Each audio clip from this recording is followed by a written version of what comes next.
Elsa, for calling my mill on my fiancé. I cried for about 15 minutes. I felt terrible unloading on her like that. My fiancé, Enzo, was injured over a month ago and had surgery to correct things literally 2 days after the accident. I have been by his side the entire time. I have more or less become his caregiver in the last month. I have taken over the role of keeping our house together. I cook all the meals.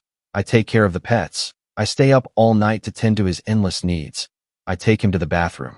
I have been working remotely. I haven't left the house for more than an hour since the accident, aside from taking him to and from appointments. I am not saying this to complain. I am grateful that my life allows for me to support him the way I have. My problem is his attitude. He was given very strong painkillers for the first 2 weeks after surgery. He had to extend his time on them and recently stopped taking them in the last week. When he was taking them, he thanked me, told me how much he loved me, apologized at every step, though he didn't need to. Without the meds, he doesn't seem to see that I am helping him. Every dish I bring him is the wrong one. He will yell for me, and when I come, he will tell me to get lost if he's in pain. He expects me to fix it. I am exhausted. I can't do anything right, and it is wearing on me. I haven't slept in weeks. I haven't seen a friend or family member in way too long.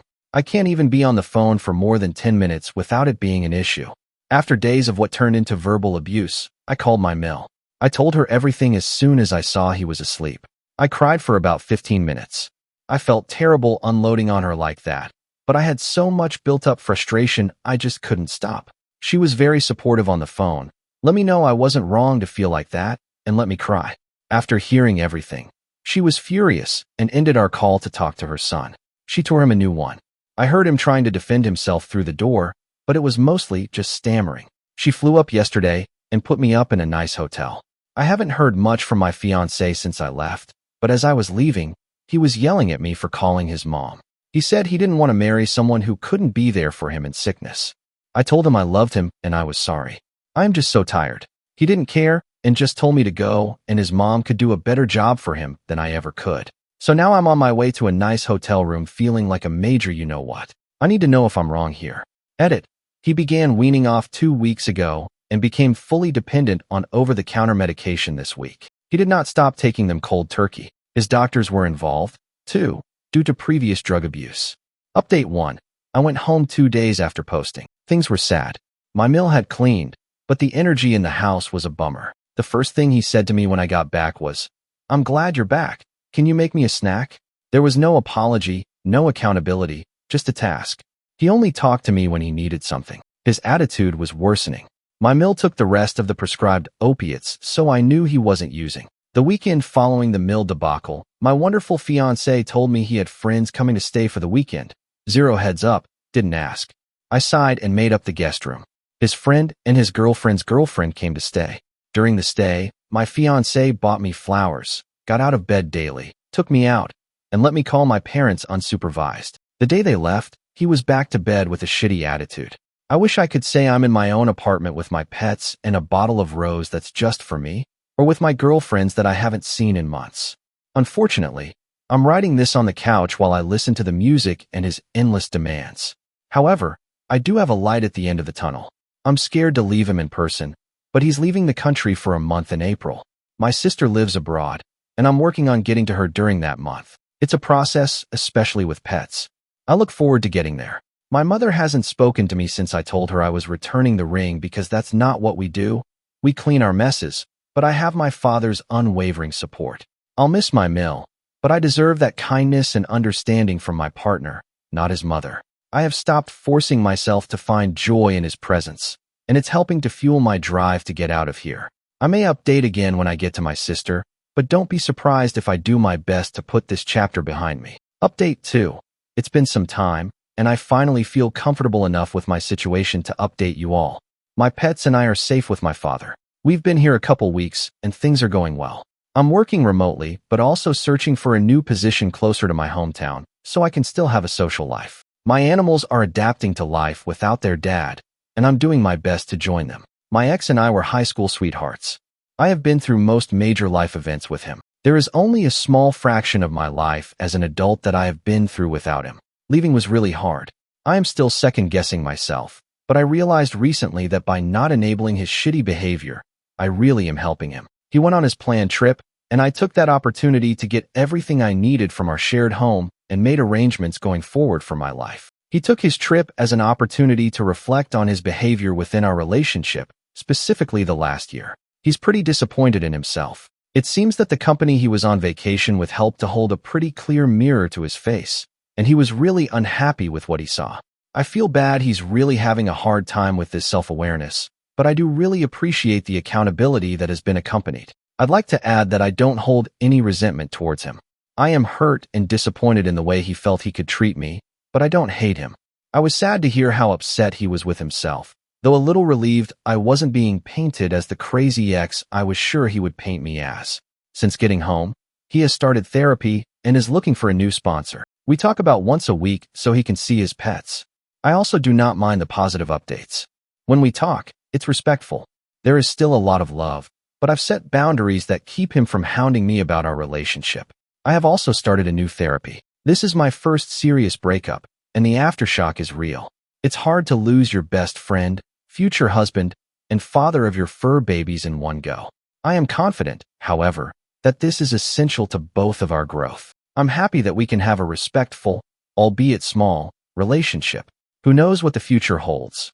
But for now, I'm doing my best to be content with this new independence and grateful my life can go through roadblocks and I can get through easily thanks to my amazing support system. I still haven't spoken with my mother. That will be much later, and I will be requiring a serious apology. I love my mom, but I'm not going to stand for her demanding I make really unhealthy choices to appease her, and so she doesn't have to be embarrassed by my broken home.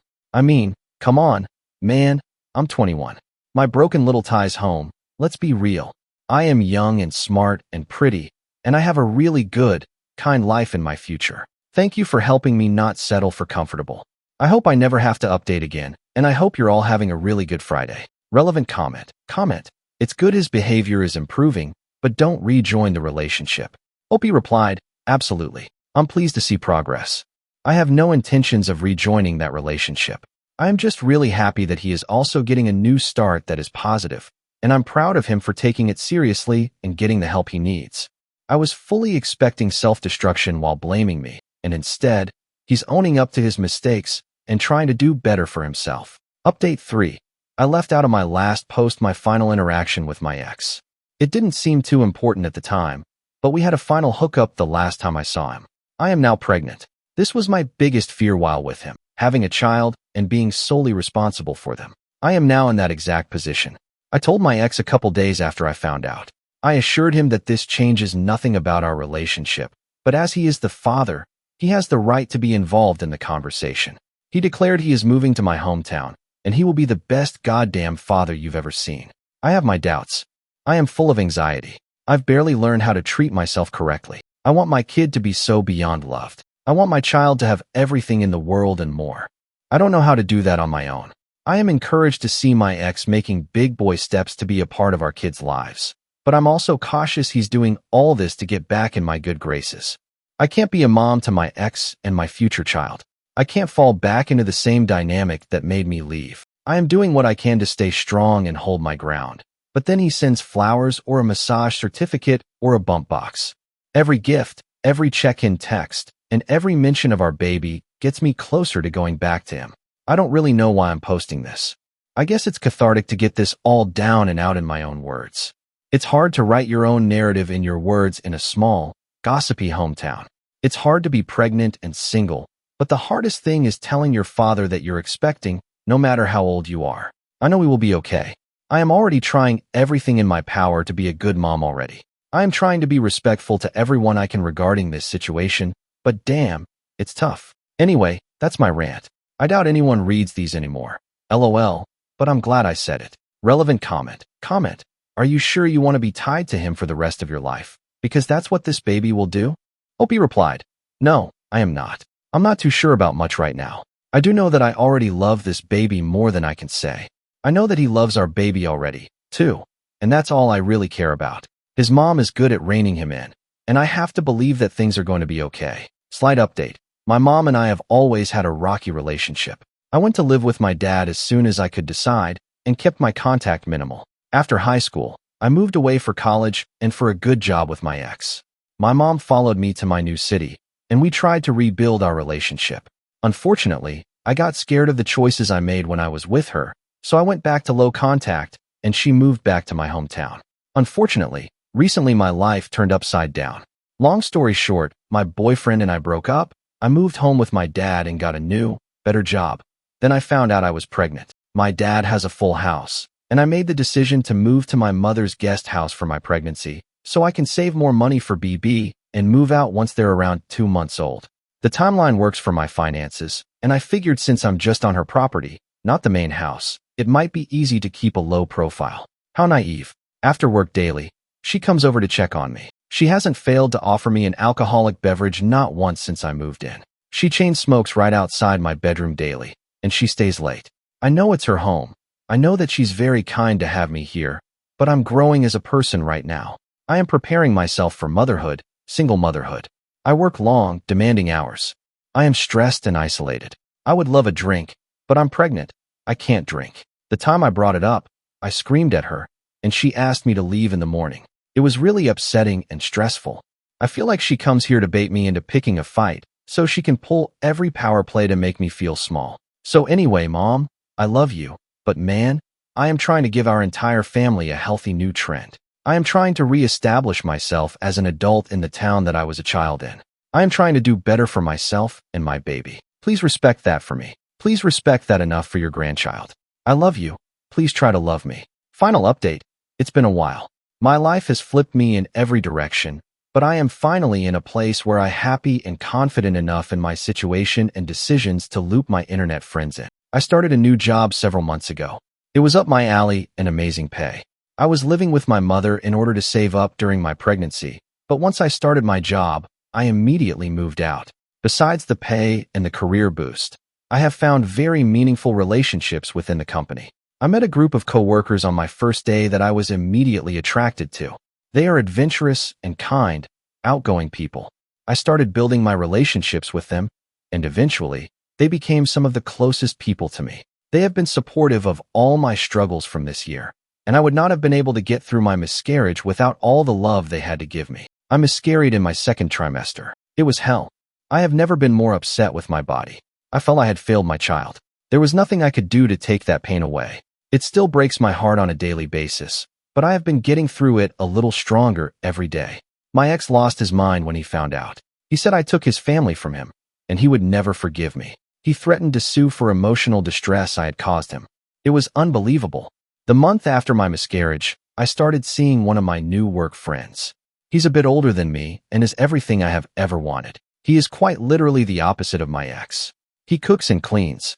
He makes me feel beautiful and smart and all the things my ex would say I wasn't. I have found a new version of myself this year. I have made good friends who support me every day. I have found things I love to do and have been able to restart hobbies I gave up in favor of my ex. I found a person who makes me want to do better every day. Thank you for watching. If you haven't subscribed yet, please do so and hit the notification bell to stay updated with more shocking real-life stories happening around you.